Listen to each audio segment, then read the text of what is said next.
Hello again!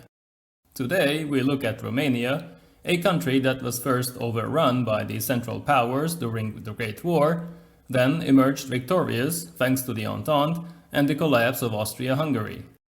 The latter presented an exceptional opportunity, which Romania took advantage of, greatly expanding its territory and increasing its population. Let's see what happened there in the 1920s and 30s. Hostilities in Eastern Europe did not end with the armistice, as a new armed conflict started in Russia and several other countries. In November 1918, the Romanian army was mobilized once again. It was partially re-equipped with the help of the Entente. Bessarabia was taken and guarded against the Bolsheviks, Bukovina was annexed, while new Romanian units entered Transylvania with the aim of conquering the entire region and more. The demarcation line in Hungary was moved westwards several times.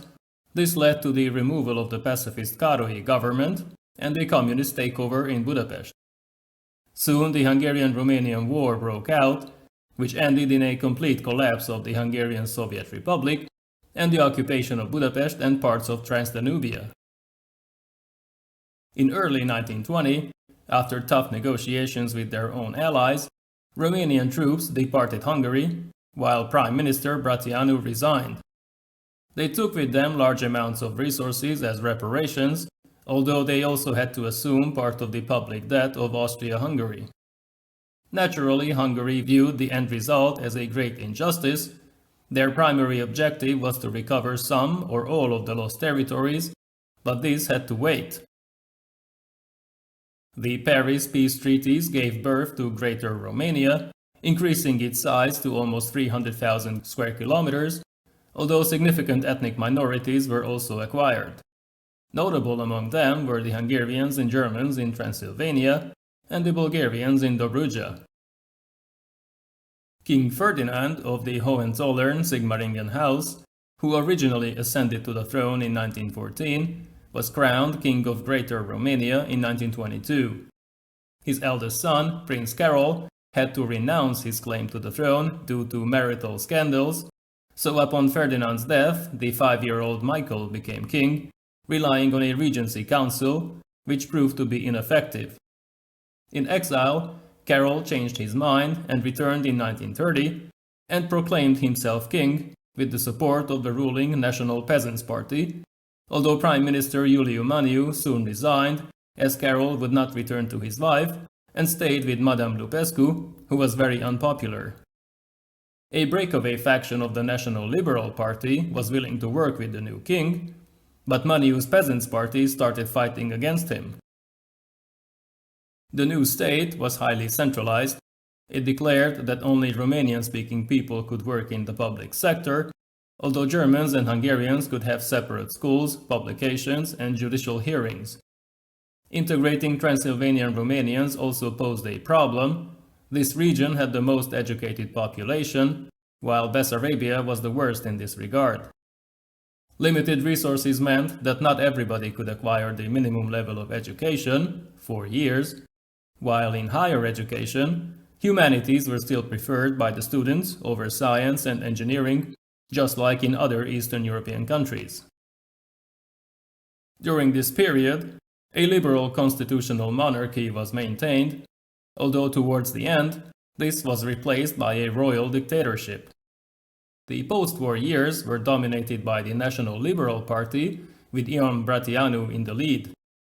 They became increasingly nationalist and focused on serving their own patrons, so by the end of the 20s, the National Peasants' Party, led by Iuliu Maniu, became more popular, relying on their electoral base and allies in Transylvania. In the next decade, governments followed each other in quick succession, with the fascist Iron Guard becoming a serious threat to the establishment. Despite their rising popularity, they were kept out of government, then banned shortly before World War II. Their fate changed during the war, but I will not talk about that here. Greater Romania could not be considered a particularly modern nation. In 1919, 72% of Romanians engaged in agriculture, with no machinery or fertilizers. The birth rate was high, it's not surprising that more and more peasants called for land reform, which was delivered in 1921, although it achieved little, as 30% of the land was still controlled by large owners and the redistributed plots were too small.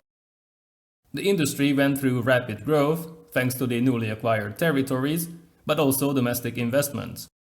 Alongside raw materials, steel production, the manufacturing of locomotives, and oil exports became significant, with the latter invoking strong German interest.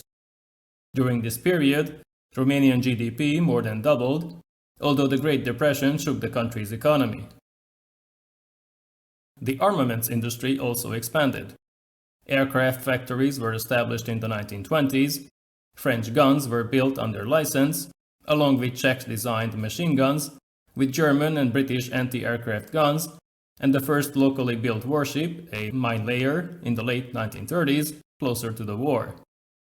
French-made R-35 tanks were delivered in 1939.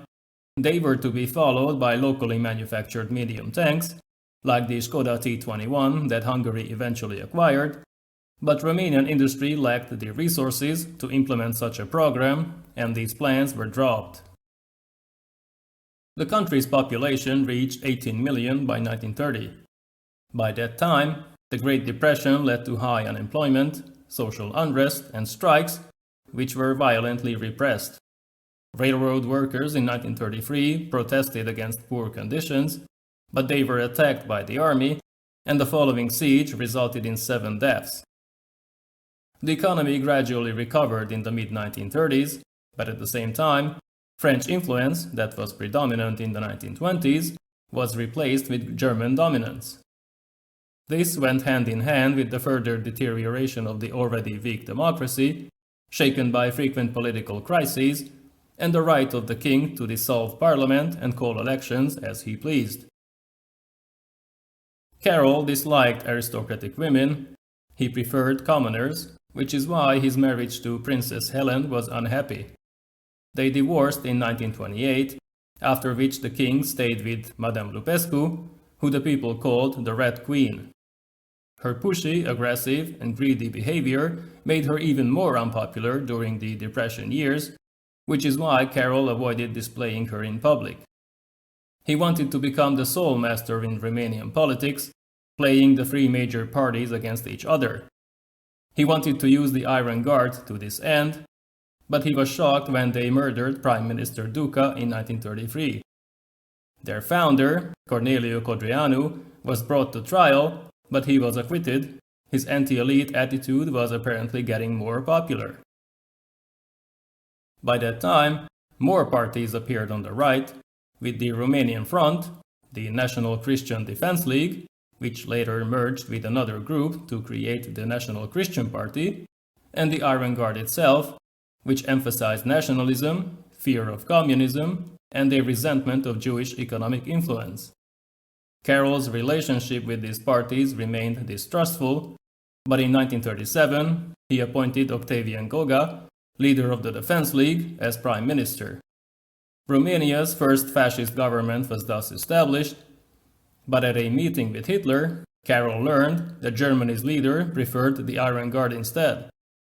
He disagreed, so in February 1938 he dismissed the government and instituted a royal dictatorship, and shortly after, Codreanu was arrested, then killed in prison. In the meantime, Carol was realigning his country's foreign policy. In 1937, he vetoed a plan for closer military cooperation with France and Czechoslovakia, while also signaling that he would not allow Soviet troops to cross Romania and help Czechoslovakia in case Germany attacked. In the same year, Romania signed an economic agreement with Germany, followed by another in 1938, to satisfy growing German demand for oil and other raw materials.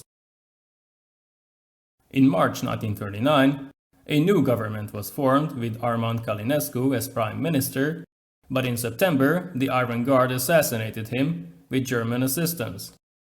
As per the Molotov-Ribbentrop Pact, Romania was forced to cede Bessarabia to the Soviet Union, while northern Transylvania was soon given to Hungary in the Second Vienna Award. Facing increasing unpopularity, Carol abdicated and named General Ion Antonescu as the new prime minister with full powers. He would implement a military dictatorship, but that will be the subject of another video. Thank you for watching. See you next time.